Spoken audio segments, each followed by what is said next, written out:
ton dans ta Jeep, connard. Sur gauche, en face. Peut-être plus. Arrive, ouvrez-moi.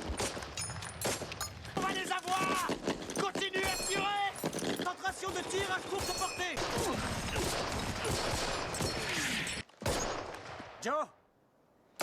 Joe, ça va, ça suffit. Quoi? Je crois qu'on a perdu Songa. T'arrives à localiser? Ah là là, ce fameux ping. Et puis ce fusil si mythique quand même. Ah bah vous êtes là. Eh bah salut à tous. Ouais, aujourd'hui on va parler d'un fusil assez mythique, qui n'est autre que le M1 Garand. Celui-ci, il est pur jus de Seconde Guerre, tout d'origine, et c'est bien de le préciser. Je me lisais ça en attendant. Et bah je vous propose de découvrir un petit peu ce fusil, et en particulier le mien. C'est parti. Ah oui, on me voit en face caméra ici, avec ma sale gueule, je rentre du boulot, je me suis dit, il fait beau, je vais en profiter pour faire la vidéo de mon joujou. Alors bien sûr, avant toute chose, on parle sécurité. Qui dit sécurité, on tire le levier d'armement en arrière, on vérifie qu'il n'y a pas de clip, on vérifie que la chambre est vide, l'arme est en sécurité, on peut manier ça sans souci. Donc, ceux qui savent, je suis un très gros fan de Seconde Guerre. Et je me suis dit, un jour, je me prendrai un de ce fusil-là. Et c'est chose faite. Alors bien sûr, je ne parlerai pas de prix, je ne parlerai pas d'armurerie ou quoi que ce soit pour éviter une énième fois une vidéo qui saute. On va parler plutôt caractéristiques, les tirs, ce que j'ai déjà en accessoires, parce que j'essaye au fur et à mesure d'avoir un petit peu tous les accessoires. On en voit une bonne partie ici. On va voir un petit peu le rechargement de ce qu'elle est, parce qu'il est assez spécifique, il y a des pressions à respecter, etc., etc. Ce fusil, ça fait environ 2 ans et demi que je l'ai. Je ne sors pas beaucoup parce que c'est un vieux de la vieille. C'est un Springfield Armory, donc un vrai M1 en Springfield Armory, qui date de septembre 1943. Donc il est avant, le débarquement. À savoir s'il a fait le débarquement ou pas, je ne saurais absolument pas dire. Je connais pas son historique, à part ce qu'on m'a dit qu'il aurait fait le combat des Glières, il l'aurait retrouvé dans les Glières. Je ne sais pas. Donc on verra de toute façon dans les détails un petit peu, savoir s'il y a des stamps ou autres particuliers qui permettraient d'identifier un petit peu son historique. Donc voilà un petit peu la bête. Bon, il est connu, hein, il est très très très connu. Il n'y a que le nom de baïonnette. Voilà. Donc c'est une arme de catégorie B soumise à déclaration et autorisation préfectorale. Donc voilà, il est en 8. Qu'est-ce qu'on peut dire d'autre dessus? Donc, comme je le dis, il est tout d'origine. Tout d'origine, c'est-à-dire le canon. Le canon, il commence à être sévèrement bien mort. Les rayures, elles ont subi le temps des munitions avec les amorces corrosives. Donc, malgré tout, le canon est d'origine. De toute façon, on va voir en détail un petit peu tout ça. Les bois, les garnitures, tout ça, c'est d'origine. On peut voir, il a pris une teinte avec la graisse, tout ce qui est la patine du temps. Hein. Pareil, le levier d'armement, il est du premier type, et donc pas de coupe anti-rupture. Et ça, on verra que c'est plutôt rare dans nos contrées. Donc culasse, percuteur, tout est d'origine. J'ai eu que 2 clips avec d'origine, donc j'ai dû rassembler un petit peu à droite et à gauche tout ce que j'ai trouvé qui pourrait éventuellement aller avec ce joujou. Derrière, pareil, j'ai rajouté des petits accessoires que l'on verra bien entendu. Seule la sangle n'est pas d'époque. C'est une sangle d'une vraie Springfield Armory, mais qui est bien sûr bien après fabrication, bien après. Hein. Tout ce qui attache sont en acier et non pas en laiton. Je pense qu'à Ciné, j'essaierai d'en trouver une vraie sangle de Garand qui est d'époque de celui-ci, pour pouvoir justement que ça passe, que ça soit en concordance, si je puis dire. Donc là, il est en mode stockage pour mettre ça dans mon coffre.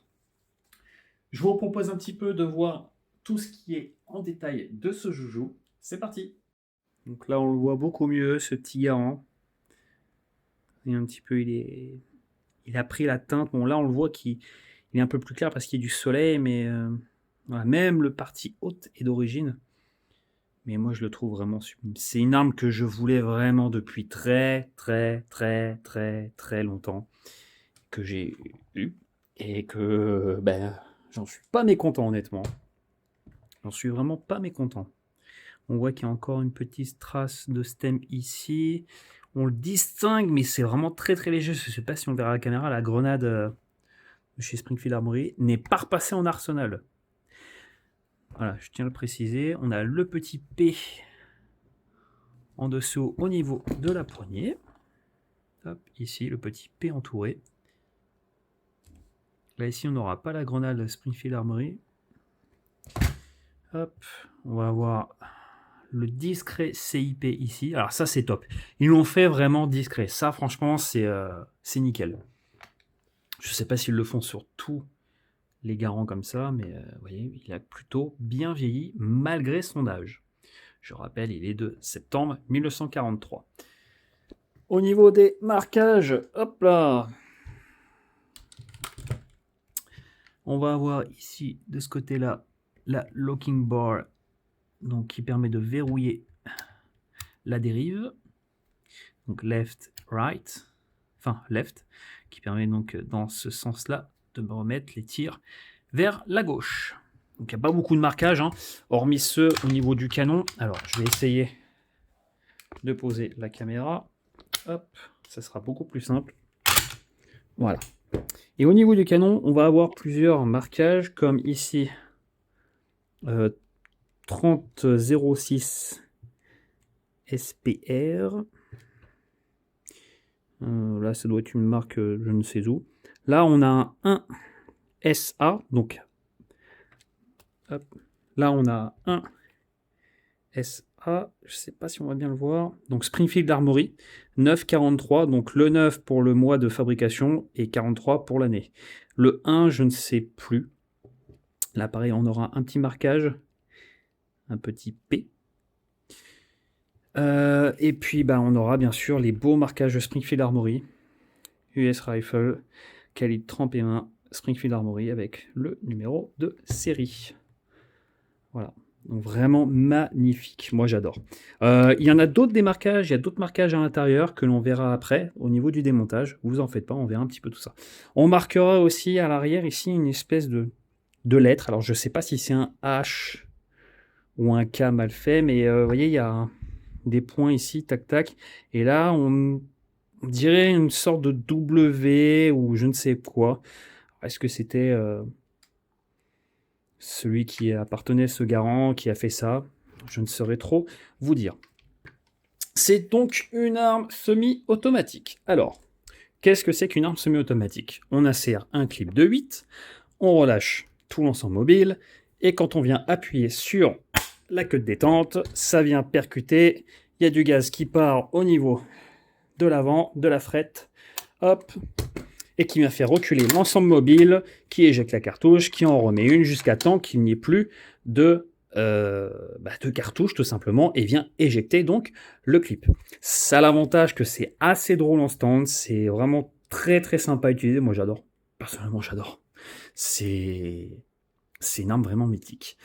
Et bien sûr l'éjection du clip, comme on a pu voir dans l'intro, le fameux ping, hein, le fameux ping, hein, tout simplement, qui est si mythique et très connu de cette arme-là.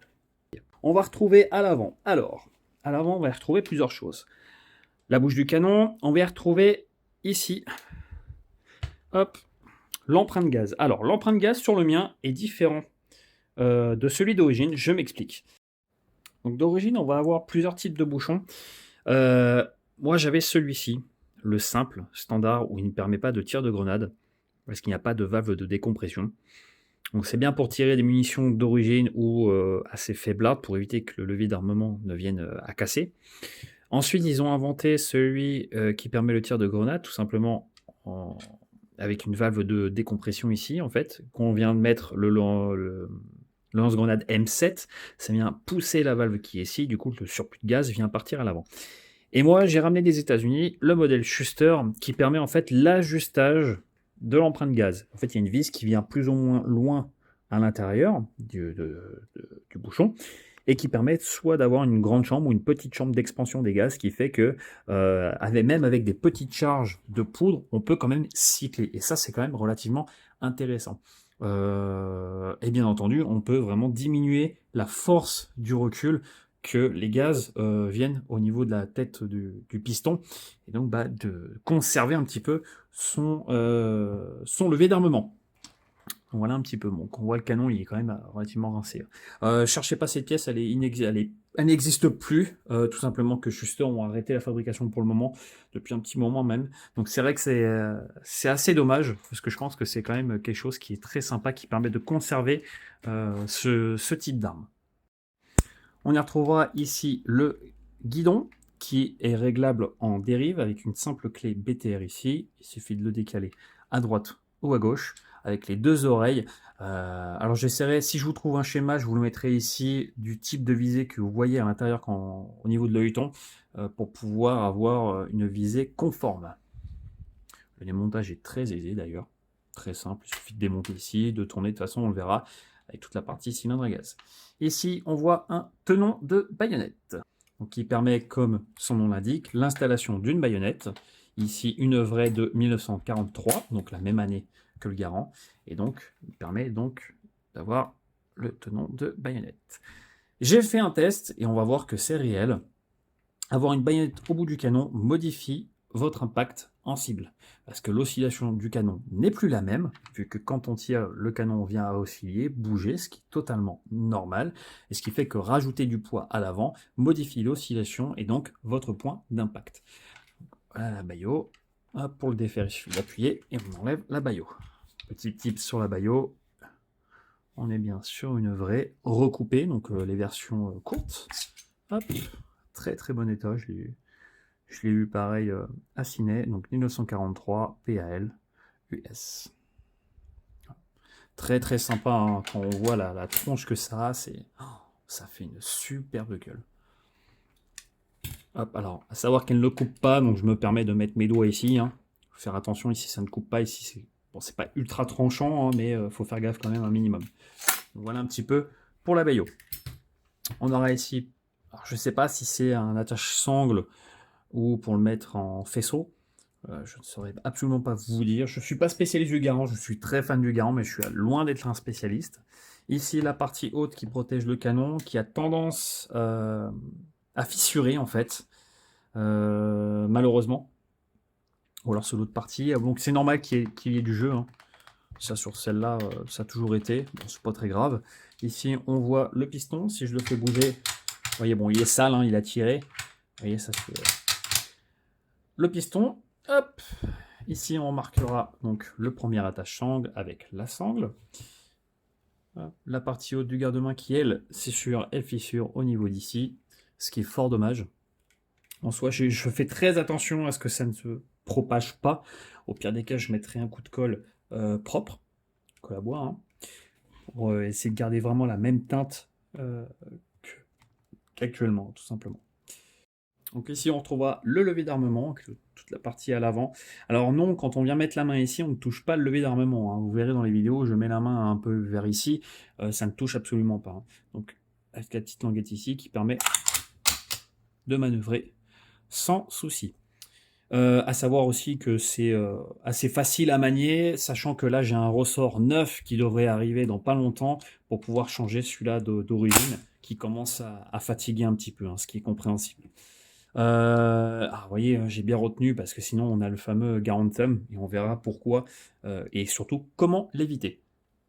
On y retrouvera ici le port d'éjection qui permet à la fois d'introduire le clip et aussi l'éjection des écus ou des cartouches par cet orifice. Donc en fait on voit bien le mouvement de rotation de la culasse pour le verrouillage. Ensuite ça recule, ça descend très légèrement, ça vient descendre dans ce sens-là qui permet donc de libérer cet emplacement. On a vu tout de suite la planchette. Hop, monter directement, c'est ce qui vient guider les cartouches, donc les faire monter à travers le clip. Ici, on a le petit rail qui vient se mettre automatiquement à droite ou à gauche selon l'emplacement des cartouches dans le clip. On verra que moi, j'ai pas forcément de problème par rapport à certains tireurs qui ont la 7e à gauche ou je sais plus trop quoi, qui ont des soucis d'alimentation. Moi, je n'ai pas ce souci. Est-ce que je suis tombé sur un bon modèle malgré tout? Je ne saurais vous dire. On a donc l'entrée de la chambre ici. Voilà un petit peu le visu de la mécanique. Donc pour refaire repartir l'ensemble mobile à l'avant, il suffit d'appuyer, de raccompagner l'ensemble mobile vers l'avant. On aura d'autres marquages ici. Hop, je vais essayer de vous les faire voir. Donc ça, c'est les drawing numbers qui permettent de savoir si c'est une pièce d'origine, enfin concordance en tout cas, avec le modèle. Ici, on aura donc la fameuse locking bar qui permet donc de verrouiller. Hop, qui permet donc de verrouiller le réglage en dérive. Donc, une fois qu'on l'a réglé, on verrouille. Et de l'autre côté, on verra que c'est pour la portée du tir. Ici, le cran de démontage pour désolidariser l'ensemble mobile du levier d'armement. L'arcade de pontée premier type qui a à la fois donc, la sécurité en drapeau, très efficace parce qu'elle bloque totalement la mécanique. Cependant, on peut quand même manœuvrer le levier d'armement. Donc pour pouvoir tirer, on appuie dessus avec un bon clic bien franc, c'est nickel. Le fond de magasin que l'on peut percevoir ici. Et donc cette petite arcade de pontée permet de voir que c'est une version usinée et non pas en tôle emboutie, ce qui fait que c'est du bon type, hein, c'est bien une pièce d'origine. Mais aussi, quelque chose que l'on voit pas souvent, c'est l'utilisation d'une détente hiver. Alors, cette détente hiver, pareil, sur Natura By, permet de tirer avec des gants confortablement. Je dis bien confortablement entre guillemets, parce que des gants, c'est assez difficile de faire passer le doigt au niveau de la queue de détente. Tout simplement, c'est très simple. Donc là, je viens dézerner le marteau. Il suffit tout simplement de le mettre dans le trou ici, hop, de pousser la queue de détente et de verrouiller le tout. Et vous voyez, ça vient donc directement comme ceci. Donc on peut appuyer avec son doigt ou avec les moufles directement. Le moufle d'époque, hein, forcément, c'est beaucoup plus compliqué. Vous voyez, si j'appuie. Alors c'est très spongieux, c'est très spécial, mais disons qu'on n'était pas là pour faire du tir de compétition, disons que c'était pour envoyer un petit peu de la ferraille, hein, si je puis dire. Pour le démontage, c'est un peu plus chiant. Il suffit en fait d'appuyer sur la queue de détente et de pousser la détente hiver. De toute façon, je vous ferai voir en vidéo les tirs avec cette détente-là, enfin, ce petit kit de détente. À quoi il s'apparente. Bon, je l'ai pour l'avoir, hein. Ça fait partie du garant, si je puis dire. Voilà un petit peu la crosse. Hop. À l'arrière, on y retrouvera, bien entendu, la petite trappe, hop, qui vient s'ouvrir ici. De l'autre côté, on aperçoit un petit bouton loqué, qui en fait est le verrou du clip. Alors oui, il est possible de recharger le garant si on n'a pas tiré les 8 cartouches. Cependant, c'est un peu plus chiant pour pouvoir remettre le clip où il y a moins de cartouches, forcément. Il n'y a plus rien qui le retient. Donc en fait, il suffit tout simplement, quand on a un clip inséré que l'on ne veut plus tirer, il suffit de tirer l'ensemble mobile vers l'arrière, tout en éjectant la cartouche qui était en chambre. Et enfin, vous voyez, si j'appuie ici, et ici, le verrou s'active et qui permet en fait de libérer le clip. De toute façon, on va le voir, je vous ferai voir tout ça au stand de tir, tout simplement. Donc voilà, ça c'est bien important de le savoir pour ceux qui ne le savaient pas. C'est possible de recharger un garant tout en ayant un clip déjà engagé. Cap. Il te reste une seule balle. Johnny, combien de prisonniers on embarque? Pour l'instant, on en a 11, mon capitaine. Très bien. Voilà un petit peu. Je vous refais voir de l'autre côté. J'ai pas beaucoup de place, il est très grand, hein, comme vous avez pu le voir dans les descriptifs. Il est très très grand. Voilà un petit peu pour ce joujou. On va voir un petit peu ce qu'il a dans les entrailles. Allez, c'est parti. Alors pour le démontage, il n'y a rien de bien compliqué. Suivez les étapes par étapes. D'abord, on vérifie que tout est bien vide. La chambre, l'emplacement du clip, tout est vide. On peut manier l'arme en sécurité. Hop. Là, je peux désarmer le marteau. Seconde chose, il va falloir enlever l'arcade de pontet. Tout simplement, il va falloir pousser en arrière ici, tout en tirant vers le bas, comme ceci. Je vous préconise au préalablement d'armer le marteau. Ça évitera de péter la mécanique. Au niveau, ça évitera, enfin, plutôt de tordre inutilement la mécanique. Hop, comme ceci, et on vient enlever la partie boîtier, enfin la partie mécanique. Pourquoi je vous dis ça? Parce qu'en fait, tout simplement, que quand on vient désarmer le marteau, si on vient tirer comme ceci, vous voyez, ça force. C'est pas bien fort, hein, c'est pas bien violent, mais ça force quand même au niveau du marteau. Donc c'est pas cool pour la méca. Donc je préconise vraiment d'armer d'abord le marteau et puis c'est beaucoup plus simple. Donc voilà, la mécanique elle est plutôt saine. Il va falloir que je la rehuile, la graisse. Et là c'est beaucoup plus simple. La sécurité. Alors c'est vrai qu'il faut refermer le tout. Ça vient vraiment à bloquer, la sécurité vient vraiment à bloquer toute la partie mécanique. Voilà. Et ça force le ressort vers le bas, enfin le marteau vers le bas. On ne peut plus manier la queue de détente. On a un drawing number ici. Et on a ce qui est considéré comme la meilleure détente des M1 Garand. Été 1943 de mémoire, hein, qui a été mis en place à partir de l'été 1943. Là, on a le ressort qui permet d'éjecter le clip. Hop. Donc voilà un petit peu pour la partie méca. Je crois pas qu'il y ait d'autres marquages de mémoire. Donc voilà un petit peu pour la méca. On va avoir ensuite à désolidariser la partie haute de la partie basse. Il suffit de basculer comme ceci. Donc voilà la crosse. Hop. Ça, on n'en a plus besoin pour le moment. On peut mettre de côté. On a d'autres marquages qui apparaissent. D'autres drawing number. Comme ici. Le S68 ici. Là, on aura de la graisse, hein, forcément. On va avoir le S05 ou enfin, S50. On va avoir ici, parce qu'il faut que je m'en souvienne, hein. Donc le SA correspond, comme je vous l'ai dit, à Springfield Armory. Et on voit bien qu'il n'y a pas la découpe anti-rupture ici. Normalement, c'est usiné de façon à faire un arrondi pour éviter que le levier d'armement vienne à péter. C'est pour ça que je fais des charges très très très faibles, pour éviter de me le prendre dans la couenne. On a un drawing number également ici. Et je crois que c'est tout, à part les normes, petites normes CIP qui sont là, bien cachées.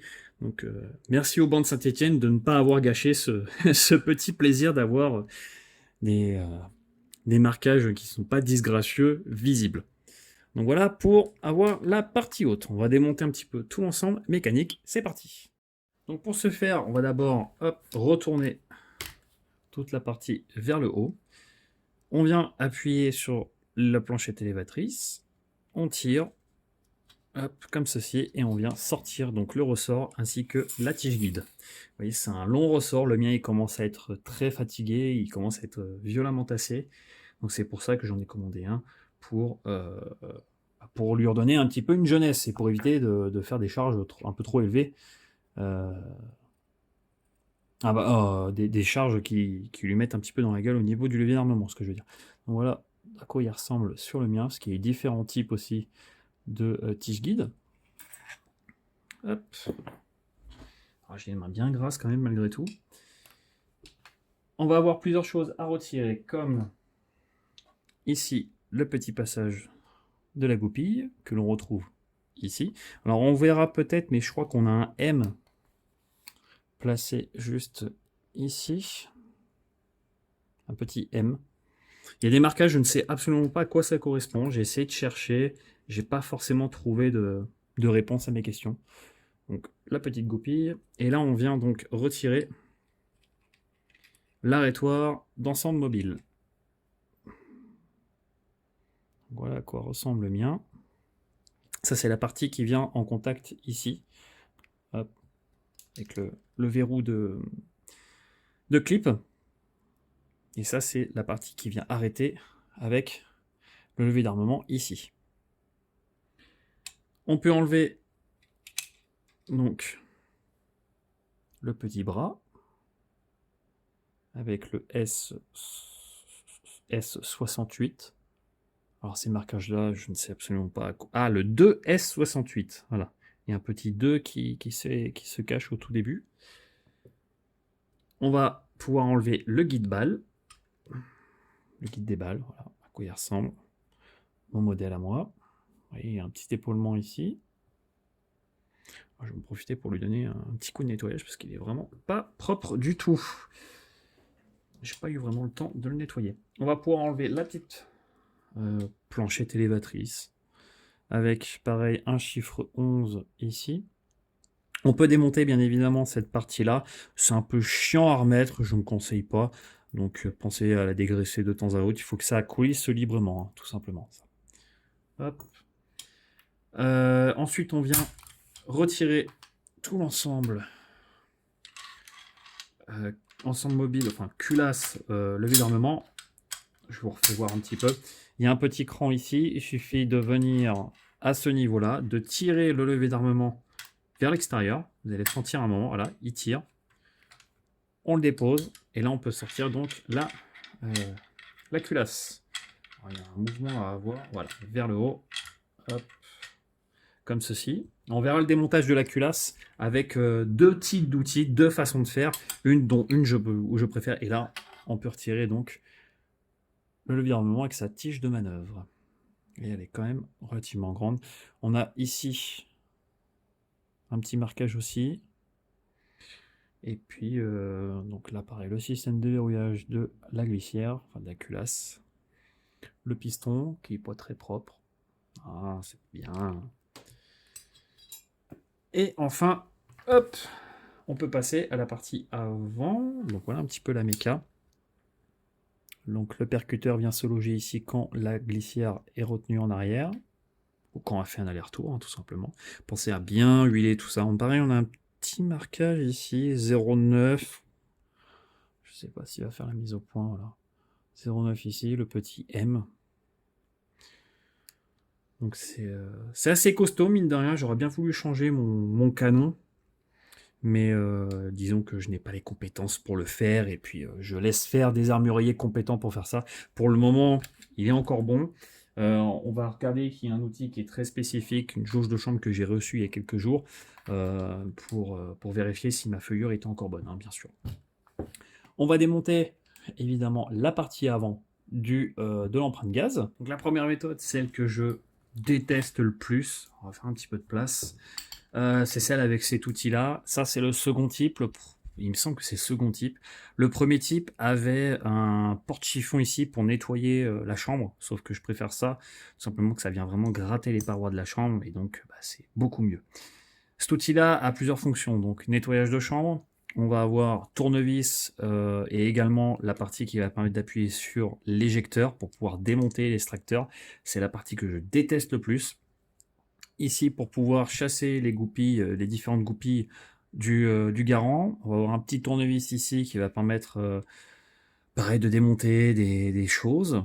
Un extracteur d'étui bloqué, donc dans la chambre. Alors ouais, si on veut, dans ce sens-là. Alors il suffit de le choper par le dessous et puis de faire levier. Alors je m'en suis actuellement jamais servi parce que j'ai un autre outil qui permet d'extraire les étuis rompus, tout simplement. Voilà. Et je m'en suis actuellement encore jamais servi. Et puis on a différents outils, etc. Il suffit en fait, c'est bien de le dire, mais c'est plus compliqué à faire. Pareil, UHC, hop, pour dire que c'est un vrai outil quand même, mine de rien. D'appuyer ici, normalement, et de pouvoir pousser l'extracteur en dehors de son logement. Sauf que le problème qui se passe, c'est que pour remettre ça avec cet outil-là, c'est une véritable misère. Et ils ont inventé un outil qui est génial, c'est ceci. C'est la même chose, quasiment, mais qui permet en fait de simplifier le démontage. On verra ça juste après. Donc ça, c'est la première méthode, avec cet outil-là d'ailleurs. Autre chose que je voulais vous faire voir, c'est la petite, avant de remonter, c'est la petite jauge de chambre, donc la Refuse Service, RS, qui permet de voir si votre chambre est encore bonne au niveau de la feuillure. La feuillure, qu'est-ce que c'est? C'est vulgairement appelé l'épaulement. Donc c'est-à-dire que si elle est trop éloignée par rapport à cette jauge-là, la culasse devrait pouvoir fermer, se verrouiller, et donc la feuillure est mauvaise et il y a un risque pour le tireur. Donc pour ce faire, c'est tout simple, parce que j'avais des doutes par rapport aux traces sur les étuis que j'avais. Il suffit de mettre la jauge à l'intérieur d'une chambre propre. Donc la chambre est propre, hein, malgré tout, malgré que mon garant soit pas très propre. La chambre est propre, et normalement, si je viens à pousser l'ensemble, je ne devrais pas pouvoir verrouiller. Cependant, il faut avant tout retirer l'extracteur et le ressort d'éjecteur, ce que je vais faire hors caméra. Donc on a bien l'éjecteur et son extracteur. Hop, on vient remettre donc la petite jauge qui va bien, et normalement je ne devrais pas pouvoir descendre la culasse. Vous voyez, je ne peux même pas la verrouiller. Elle ne se verrouille pas. Donc ma feuillure est encore bonne. Voilà, on voit bien que ça ne se verrouille pas. Hein. Voilà, normalement je ne devrais pas pouvoir la verrouiller. Si je voulais forcer, c'est pas possible non plus. Hein, voilà. Donc ma feuillure est encore bonne. Ça, c'est un petit outil à avoir quand même, je pense, sur les garants qu'on achète en occasion. Enfin, en occasion, forcément, mais qu'on achète sur le marché pour voir si la feuillure est encore bonne, à défaut d'avoir un borescope pour vérifier l'état du canon. Je remonte la culasse, et puis on revoit un petit peu le remontage du garant. C'est parti. Donc, culasse remontée, on n'oublie pas les points de graissage, tout va bien. On l'a fait normalement, et je dis bien normalement, mettre de côté. Alors c'est plus facile à dire qu'à faire, parce qu'en fait il y a un passage pour le percuteur dans le boîtier qu'il ne faut pas louper, tout simplement. Et c'est le plus chiant. C'est la partie vraiment la plus chiante. Il faut avoir le coup de main, chose que je n'ai absolument pas. Voilà, tac, comme ceci. Et vous voyez, elle se verrouille correctement. De là, on vient remettre le levier d'armement. Il suffit de reculer l'ensemble vers l'arrière. Je vais essayer de le faire voir correctement. De positionner la partie loquée ici, à l'intérieur, ici, et en fait de venir tout simplement comme ceci. Et c'est pas bien compliqué. On retourne tout l'ensemble. Ici, on vient remettre la petite planchette dans les trous prévus à cet effet, donc comme ceci. Elle doit descendre vraiment toute seule. Hein. Si elle bloque, c'est qu'il y a quelque chose qui ne va pas. On vient remettre le guide-balle. Donc, les deux petites arêtes ici viennent dans les trous prévus. Non, c'est comme ça. Les deux petites arêtes ici prévues viennent à l'intérieur de l'horlogement. Ici, il faut le rentrer un petit peu en force. On vient remettre le bras comme ceci. Donc il suffit de le remettre, de le faire passer dans ces logements-là. C'est tout bête, hein, c'est juste une question de logique. Comme ceci. Et on vient le mettre à peu près au niveau du passage de goupille. Donc, comme ceci. Une fois que c'est fait, là c'est la partie qui est un peu plus chiante. Je ne sais pas si on va réellement la voir. De ce côté-là, ici, on a un petit passage. C'est pour ça que ici c'est ouvert. Et il faut faire passer la petit cran qui est ici pour pouvoir le mettre. Je ne sais pas si je mets un petit peu plus de lumière. Juste en dessous, comme ceci. Donc vraiment en dessous, pour pouvoir avoir cet effet ressort et avoir donc le verrou de clip qui fonctionne. On peut bien sûr le mettre avant, c'est pas gênant. Moi je préfère le mettre après, c'est beaucoup plus simple. Comme ceci, on vient le mettre par en dessous. Hop, ça fait bien l'effet de levier.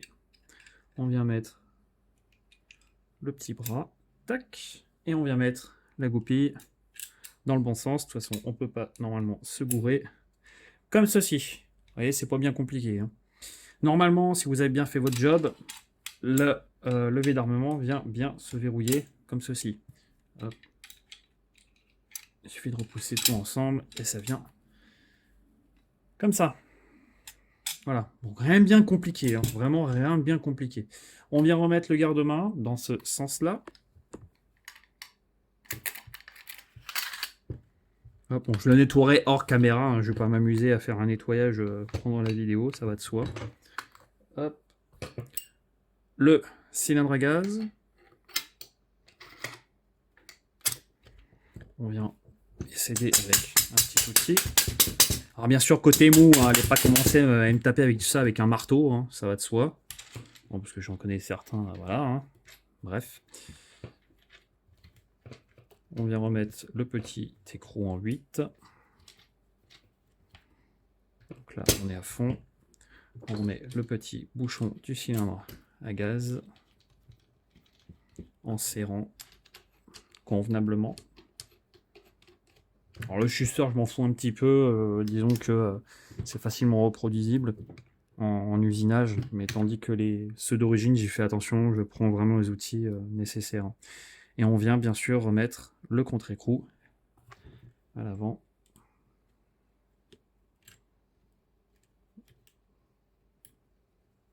Comme on peut, bien sûr.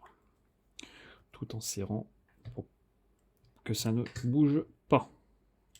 Hop. On va remettre le ressort. Le ressort a forcément un sens au niveau de son guide.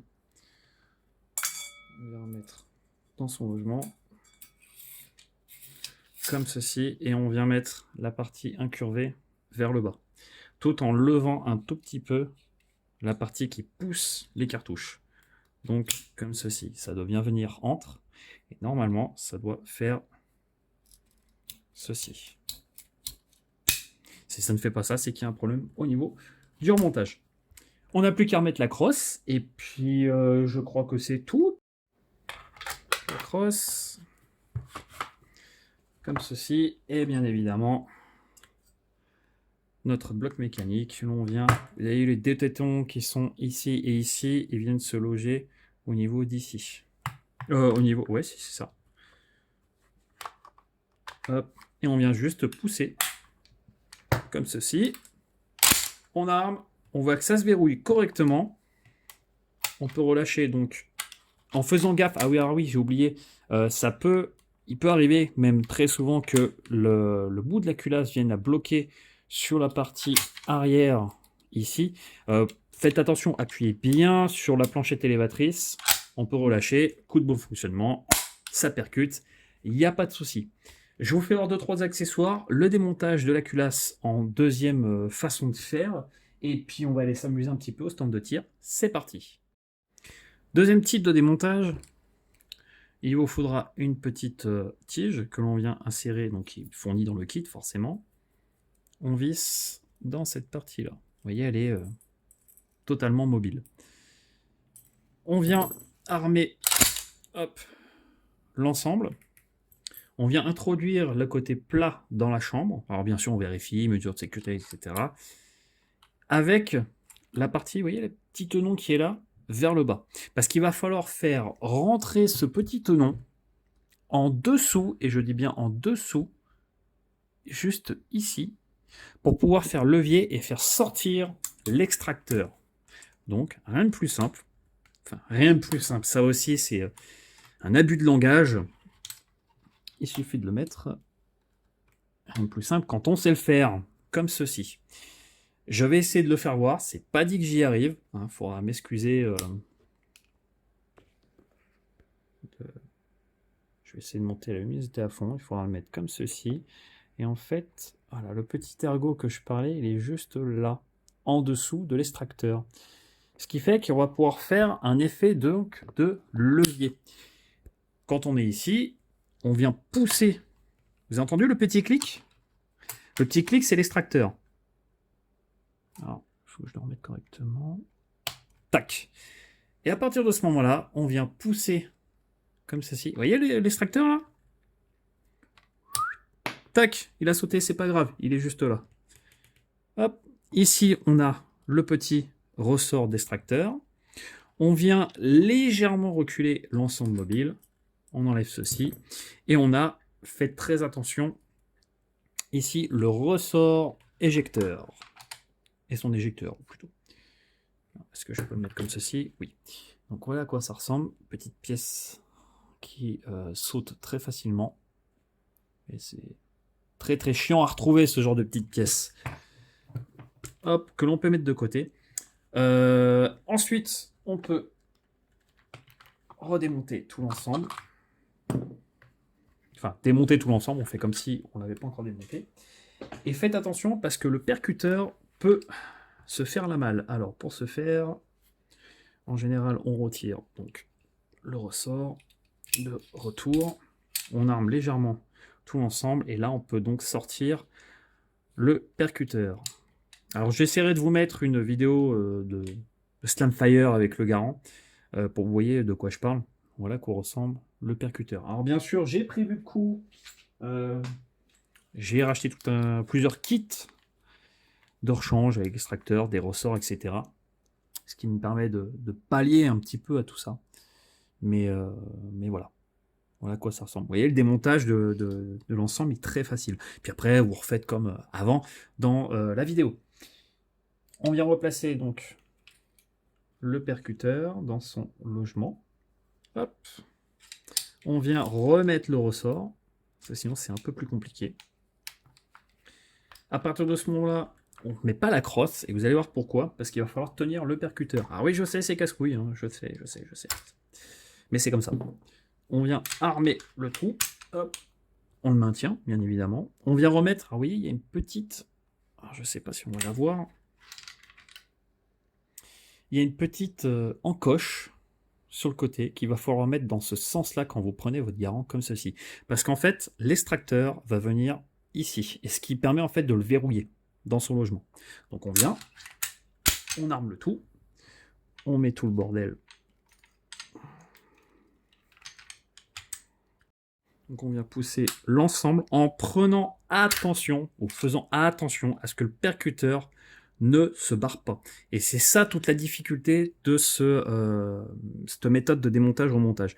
Donc bien sûr, on tourne ça vers le haut, petites encoches, la petite encoche que je vous parlais tout à l'heure, comme ceci. On vient placer l'extracteur, et là on fait un mouvement inverse, tout en appuyant vers le bas. Donc en appuyant sur l'extracteur et en faisant un mouvement vers le bas. On vérifie que notre percuteur ne se barre pas. Donc là, c'est le cas. On peut retirer l'outil. Et normalement, à partir de ce moment-là, on peut vérifier si le percuteur ne se barre toujours pas. C'est bon. Donc voilà, le remontage est fait. Vous voyez, c'est quand même relativement simple. Là, j'ai pris du temps d'expliquer comme je pouvais sur ce démontage-remontage. Je préfère ce type de démontage-remontage qu'avec l'autre outil qui est casse-couille. Honnêtement, c'est trop galère. Leur système, c'est mal foutu. Alors, ça a été conçu pour les soldats de l'époque, hein, mais petit coup de bon fonctionnement. Hop. Qui va bien. Et tout fonctionne parfaitement. Autre accessoire que je voulais vous faire voir avant d'aller au stand de tir, que j'ai eu sur NaturaBuy. Il est plein, il est d'époque. Alors apparemment d'époque, après moi je suis pas un gros connaisseur de Seconde Guerre. Je l'ai un petit peu dérouillé, mais vous voyez, il n'est pas percé. Alors, savoir si quelqu'un pourrait me dire s'il est réellement d'époque ou non. J'ai pas de date, j'ai rien du tout. Je sais juste qu'il est... voilà, il est plein. Donc je le laisserai plein, c'est pour ma collection. Et bien évidemment, c'est les fameux clips. J'ai tiré dans ce garant de la munition d'époque grâce à un ami, Eric, qui m'a gracieusement fait cadeau de 8 cartouches d'époque pour ma collection, mais surtout 8 cartouches que j'ai tirées avant. Donc c'est 8 cartouches qui sont totalement d'origine non modifiée, non rechargée, etc., etc. Donc avec le fameux clip, hop, que l'on voit ici. Deuxième petit accessoire, et pas des moindres, par exemple pour le tard, des limiteurs de clips. Qu'est-ce que j'appelle par limiteur de clips? C'est-à-dire qu'au tard, on tire 5 cartouches par 5 cartouches, ce qui fait que ça évite de mettre 8 cartouches, de tirer, de désarmer le clip, etc., etc. Donc du coup, les limiteurs de cartouches que l'on trouve sur Thingiverse totalement gratuitement. Donc voilà, qui permettent de tirer 3 coups, 5 coups. Hop. Et enfin, petit accessoire qui est très sympa, bon, après c'est connu, ce sont des cartouches de percussion à sec, ce qui fait que quand on vient le mettre à l'intérieur du Garand, on peut s'amuser à... Vous voyez, voir un petit peu la mécanique, surtout savoir si ça fonctionne bien. Et le dernier, normalement, le fameux petit ping que tout le monde connaît. Allez, alors, petit aparté avant d'aller au stand, je vais parler du rechargement des munitions très rapidement. Il faut savoir que je recharge mes propres munitions sur toutes mes armes, que ce soit possible. Dans le sens où, surtout sur le Garand, il y a des pressions à respecter. C'est des vieilles armes, ça ne demande pas des aussi fortes pressions, ou ça n'accepte pas des fortes pressions comme celles qu'on a actuellement. Donc forcément, il faut recharger un peu soft. Pour ça, moi j'utilise de la N140 Vita Fury. Je ne vous donnerai pas les tables, tout simplement que si jamais il y a quelqu'un qui fait des conneries, eh ben c'est pour ma pomme, ça peut se retourner contre moi. Donc je donne juste les composants. Après, à vous de regarder un petit peu ce qui se fait dans le rechargement. Voilà, N140 Vita Fury, c'est le meilleur compromis à l'heure actuelle, un bon pic de pression. Et puis les performances sont très très bonnes. Moi, je n'utilise quasiment que Vita Fury en poudre. Petit cartouche rechargé. En ogive, j'utilise de la 150 grains en PPU FMJ, diamètre 308, comme celle-ci, qui reproduisent très très bien l'ogive d'époque. C'est pour ça que je prends celle-ci, qui me donne d'excellentes performances à 400 mètres, sur gong, visée ouverte avec appui, hein, bien entendu. Donc voilà, c'est celle qui est le plus proche des ogives d'origine, donc la PPU 150 grains. Savoir qu'on peut monter jusqu'à 168 grains de chez Ornadi, mais il faut des dosages de poudre bien précis pour éviter que ça nous pète à la tronche. Et enfin en amorce, alors les amorces, j'ai pu trouver des CCI numéro 34 qui ont l'avantage d'être un peu plus durs, qui évitent le slam fire, comme je vous ai parlé dans la vidéo. Je vais les garder le plus longtemps possible, du moins. Tout simplement qu'elles sont extrêmement difficiles à trouver, celles-ci. Bon, on pourrait mettre des magnums et descendre la charge, mais honnêtement, je tiens pas trop à faire ça sur mon Garand en tout cas. Donc la CCI 34 si on trouve. J'utilise principalement de la Fiocchi. Fiocchi, je n'ai pas eu de slam fire. À m'ont donné de bons résultats, ça fonctionne parfaitement pour le moment, j'ai pas eu de raté en tout cas avec ces amorces là. Très bon rapport qualité-prix, disons, pour tirer pour un tireur lambda. Ou de la Magtech, j'ai essayé de la Magtech parce qu'elle était en promo sur un site, je me suis dit bon bah je vais essayer, j'aime pas du tout leurs munitions, mais leurs amorces ça sont... Ouais, ça fonctionne, honnêtement ça fonctionne. Donc tant que ça fonctionne, j'ai pas eu de slam fire non plus, donc pourquoi pas. Et puis donc la munition finie, donc là on voit bien les amorces Magtech avec les 2 V inversés, 30-06, des étuis Geco recalibrés entièrement, puis après fire formé, certissage obligatoire, avec une LHT bien sûr à la prise du cône ici, pour du semi-auto, c'est obligatoire de sertir, si on veut pas avoir l'ogive qui sort au moment de l'introduction dans la chambre et que ça plante dans les rayures. Donc voilà un petit peu à quoi ça ressemble, un petit pruneau de 30-06. C'est plutôt sympa. Bon allez, on va au stand de tir à trêve de blabla parce que là, bon, j'ai envie d'aller tirer. C'est parti. Donc on est en munitions de surplus. 148 grains, munitions de surplus danoises. Donc on va voir ce qu'on donne à 50 mètres parce que j'ai que ça au stand. Hop. Donc sur chevalet de tir pour voir un petit peu plus la précision correctement. Et c'est parti. Donc il y a 8 cartouches.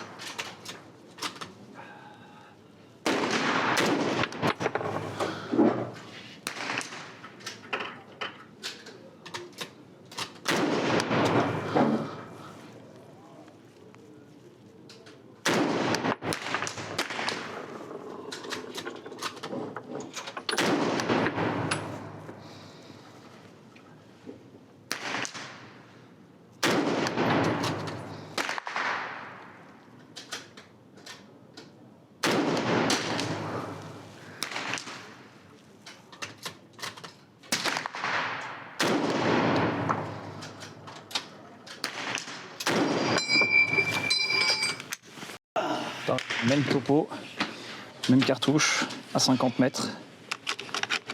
Vous voyez, ça part pas tout seul. Donc là, quand c'est comme ceci, c'est-à-dire que le clip est trop serré au niveau des lèvres. Donc il suffit de pousser. Voilà. Et comme j'expliquais, pour enlever un clip qui est donc chargé, qu'on veut recharger le garant, il suffit de tirer, d'enlever les cartouches, d'appuyer sur ce bouton et le clip s'enlève. Qu'importe s'il reste des munitions, 5, 7, 12, enfin peu importe, on peut le faire, il n'y a pas de souci. Allez, c'est parti. Allez, 8 cartouches.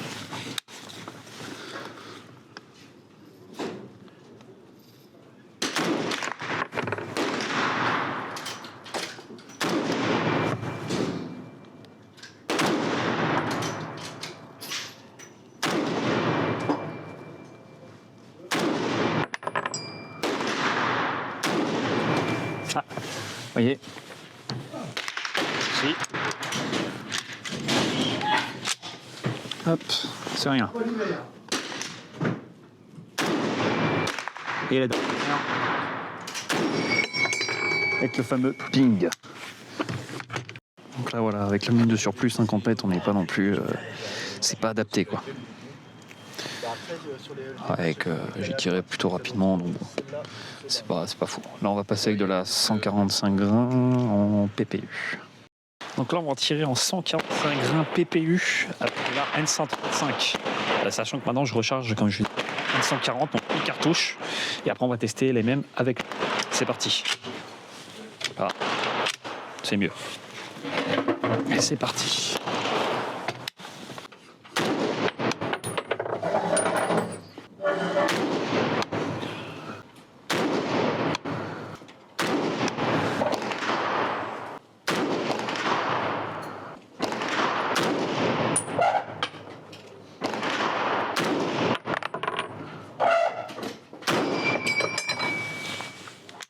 Donc on voit quand même qu'il y a une grosse différence. Hein. Vous voyez un peu ça c'est de la surplus. Et encore là je ne me suis pas vraiment appliqué réellement. Mais on voit déjà qu'en 145 grains PPU, il y a une énorme différence en N135. Le mieux reste la N140 forcément. Là on va retirer une paire de cartouches mais avec la baïonnette. Donc là ce que je vais faire, c'est que je vais boucher tous les trous en blanc pour qu'on voit le groupement sans baïonnette et on va aller voir le groupement avec baïonnette. Et vous allez voir que dans la série Band of Brothers que je vous mets là, Tu ne tireras jamais droit avec ce truc-là au bout du canon. et ben ce qui dit qu'on ne tirera jamais droit avec ceci au bout du canon, c'est pas totalement vrai, c'est pas totalement faux. Allez, c'est parti. Donc pareil, même cartouche, 50 mètres, mais avec la baïo. C'est parti.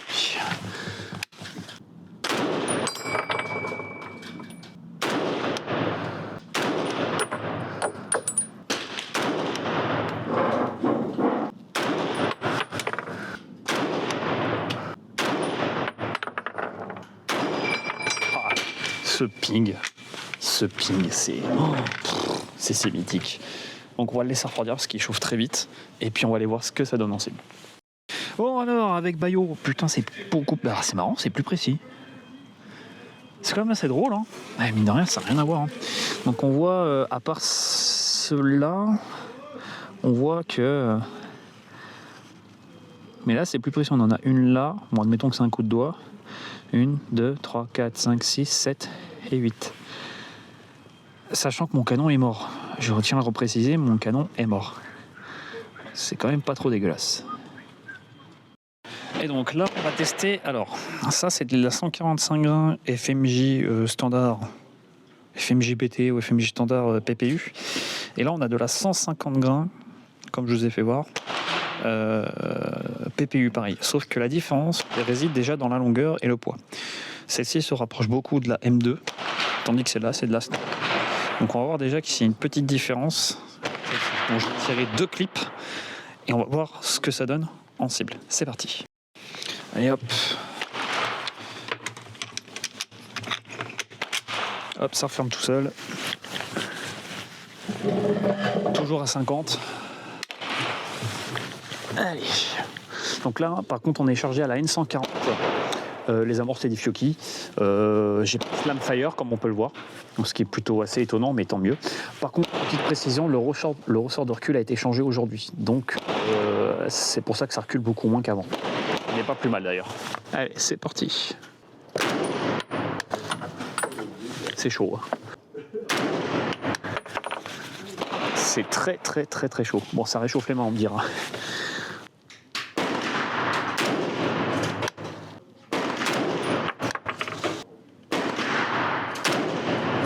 Oh, celle-là, elle a volé. Dommage que ça repousse pas. Je vais peut-être avoir un petit décalage de tir parce que je m'applique pas vraiment. Disons que c'est vraiment fait pour la vidéo là. C'est vraiment histoire de dire que après on verra ce que ça donne à 200 mètres. Sachant que j'ai on voit la chaleur du canon quand je vise, donc faut pas s'attendre à des équipements vraiment excellents de faux furieux. Et le fameux petit ping. Donc même avec un canon à rincer, on arrive à faire quand même quelque chose de pas trop dégueulasse quoi. Voilà. On va tirer debout puis on va voir ce que ça donne.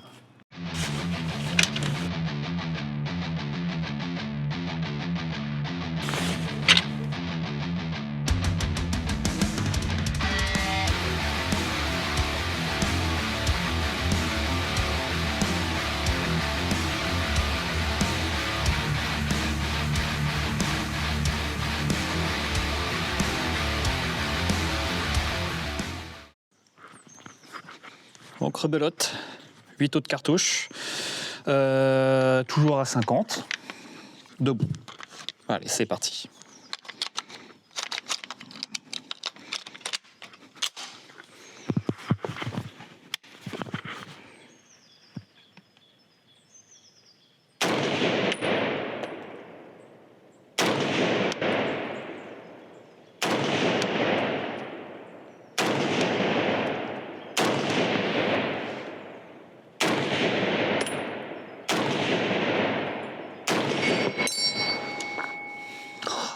Tellement jouissif. Je m'en lasserai vraiment jamais de ce jeu. Allez, dernier clip debout. Hop, parce qu'après il va falloir faire voir la détente hiver. Puis on va aller en cible après, bien sûr. Je le dis, mais je le fais pas. Bon, enfin bref, c'est pas grave. Alors c'est marrant parce que quand le clip est trop serré, ça décale mal les cartouches, ce qui fait que ça a du mal à rentrer dans le boîtier. Bon. Et mieux. Alors on va un petit peu plus envoyer, histoire de se faire plaisir. Je sais pas ce que ça va rendre à la caméra.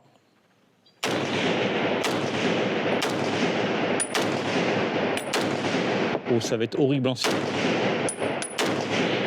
Et les derniers. Ping. Oh. Aïe, aïe, aïe, aïe, aïe. Il n'y a pas à chier, hein. Ça reste une arme mythique à utiliser encore plus. Bon, on va pas se foutre de ma gueule, hein, mais bon. La plupart, c'est debout, hein, comme on a pu le voir. Alors ça, je le savais, parce qu'à un moment, j'ai penché. Enfin bref.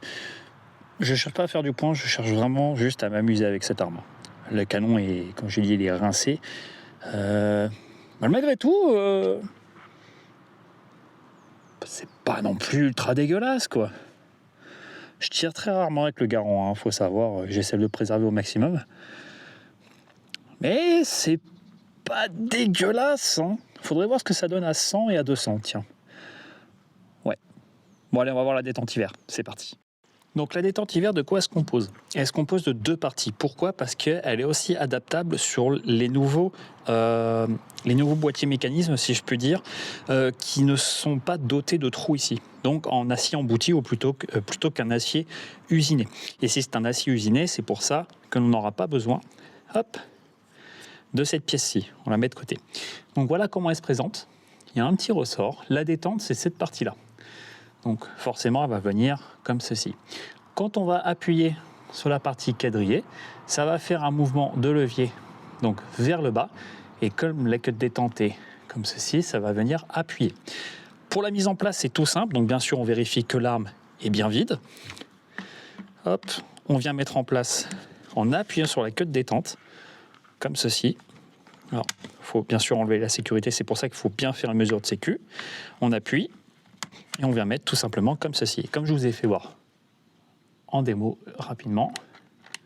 Vous voyez, ça vient tout simplement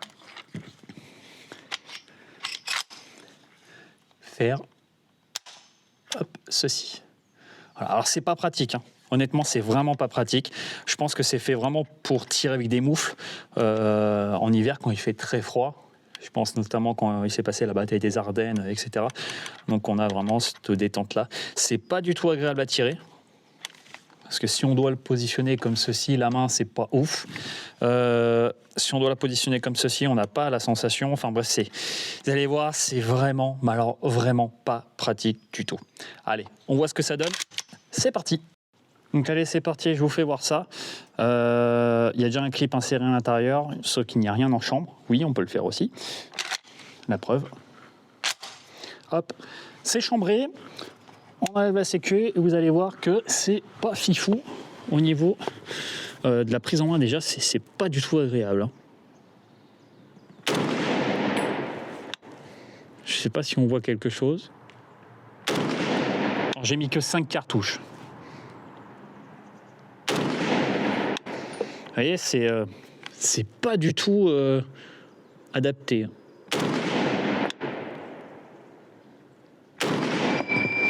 Ah, c'est pas agréable. Je vous assure que c'est pas agréable. Pour ceux qui ont la chance de pouvoir tirer avec ce genre de queue de détente, c'est... Ouais, c'est pas... Bon, ils l'ont fait parce qu'il fallait. Je pense qu'il y avait un besoin. Mais honnêtement, ouais. Donc là, il nous reste 9 cartouches en tout. Je vais faire voir deux choses. La première, qu'il est possible de recharger un Garand. Alors bien sûr, on va éviter sous le feu, hein, si on se remet à l'époque. Tout en ayant tiré qu'une ou deux cartouches, en remettant une, et on peut balancer le clip. Et bien sûr, un plan de l'autre côté de la détente. Et on va voir que c'est, comme je vous ai dit, c'est vraiment pas pratique du tout. Après, c'était à l'époque. Il faut remettre ça dans le contexte. Allez, c'est parti. Hop. Je vais en tirer qu'une. Je vais peut-être faire voir ça correctement. Hop. Je veux recharger. Sécurité. Tac, je mets les cartouches. Voilà.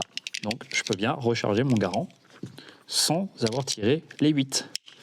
Contrairement à ce qu'on pourrait croire. Allez, on finit. Hop, c'est parti.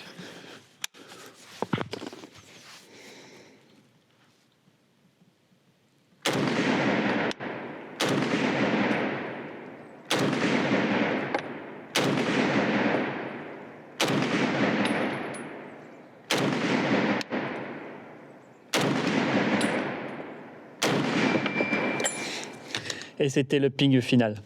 Mais ouais, il marche. Il marche vraiment super bien ce Garand. C'est un truc de fou. J'ai jamais eu aucun problème, hormis les amorces qui sortaient. Je vous en ferai voir quelques-unes sur des anciennes cartouches que j'avais faites avec l'ancien ressort qui était dedans. Mais hormis ça, c'est un régal de tirer avec. Franchement, si vous avez la chance de pouvoir tirer avec ce type d'arme, faites-le. Parce que c'est tellement mythique. On en voit dans les jeux vidéo, dans les films, dans la culture pop, hein, si je puis dire, surtout Seconde Guerre, guerre Vietnam encore.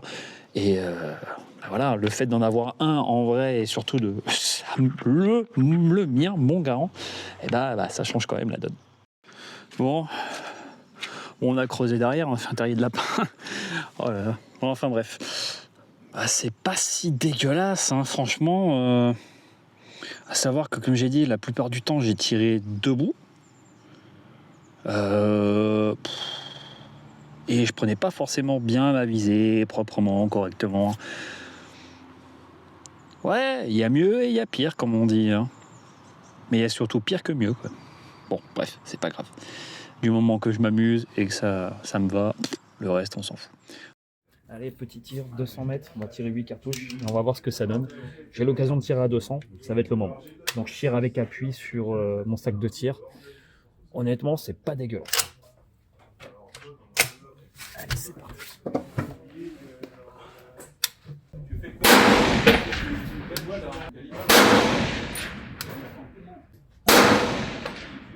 Faire acte de présence. Ça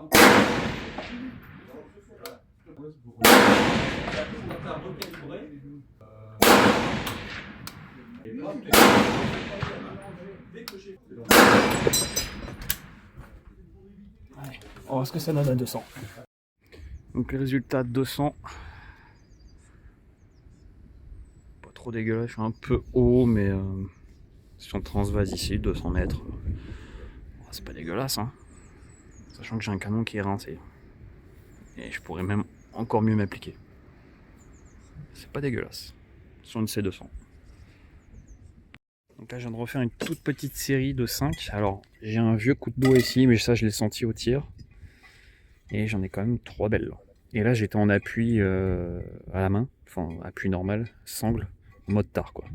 Donc 1, 2, 3, 4 et 5. Bon, à part celui-là, c'est quand même propre. Hein. Donc là, on va passer le borescope dans le canon du Garand et on voit de suite à la bouche du canon. Alors, il me reste un petit peu de rayures. Mais on voit que le canon, comme je l'ai dit, il est bouffé par les munitions corrosives d'époque. Malheureusement, ça on peut rien y faire, c'est irrattrapable.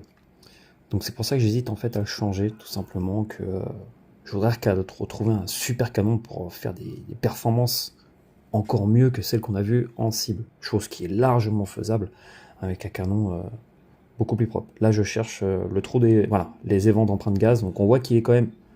Bah, il n'est pas si défoncé que ça, à mon avis, il doit être quand même un petit peu plus large qu'à l'origine. Donc ouais, j'ai quand même de la rayure, hein, mine de rien, j'ai encore un petit peu de rayure. Ça va pas être non plus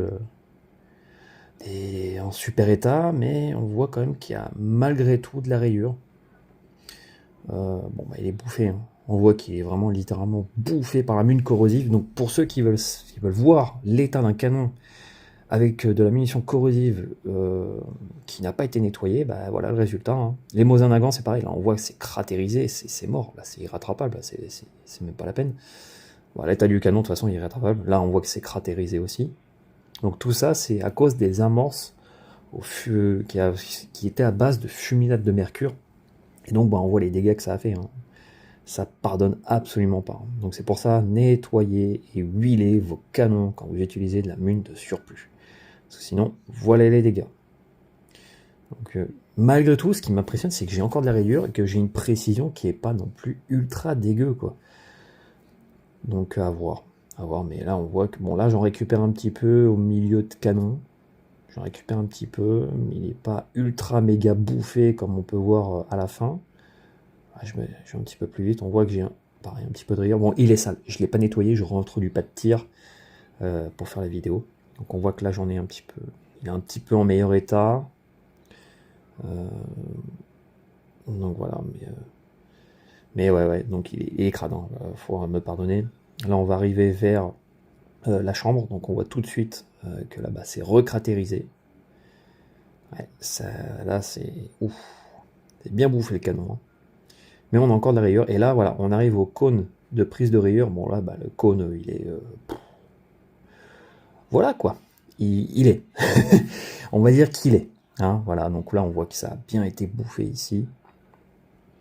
Voilà, on a du firecracking cratérisé. Là on voit qu'il y a un bon carbon ring avec du cratère. Enfin, on voit qu'il y a, je sais pas ce qu'il y a. Bon là il est défoncé aussi.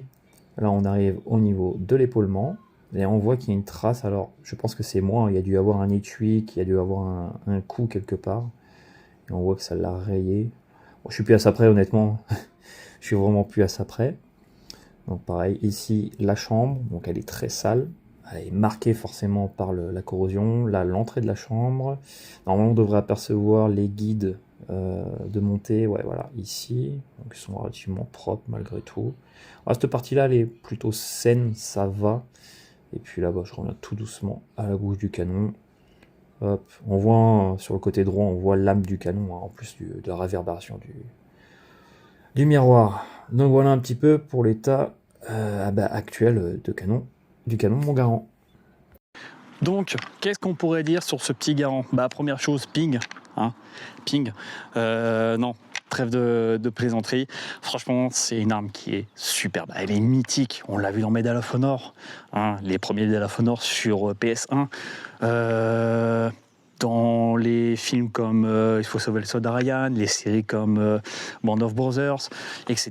Excusez-moi, mon accent bien franglais, hein, mais je ne veux pas faire d'efforts. Enfin, bref. Donc voilà, c'était vraiment un rêve de gosse d'avoir ça entre les mains et de l'avoir personnellement. Et franchement, j'en suis vraiment pas mécontent. Seconde chose, c'est que le canon est d'origine. Comme je vous l'ai dit, il est vraiment totalement d'origine, ce truc-là. Le problème, c'est que le canon est rincé. Vous avez vu sur le borscope, ça pardonne pas. Les munitions d'époque avec les amorces corrosives, ça n'a pas fait du bien au canon. Cela dit, ça tire encore à peu près droit à 400 mètres. Avec un appui propre, etc. On arrive à faire des gongs de 80 par 80. Je n'en demande pas plus, il faut savoir qu'il est vieux, le pépère. Donc voilà, donc vraiment pas mécontent. En plus, c'est un Springfield Armory, c'est celui qu'on trouve le plus de mémoire, mais en relativement bon état mécanique, hein, malgré le canon. Enfin bref, donc voilà. Et bien sur ce, je vous remercie d'avoir vu cette petite vidéo. Si toutefois vous-même vous avez déjà tiré au garand, si vous en possédez un ou si vous en avez possédé un, qui fonctionne neutre, c'est pas vraiment intéressant. Après, bon, on peut toujours échanger, hein, c'est pas très grave. Hein. N'hésitez pas à le dire dans les commentaires, ce que vous en avez pensé de cette vidéo, etc.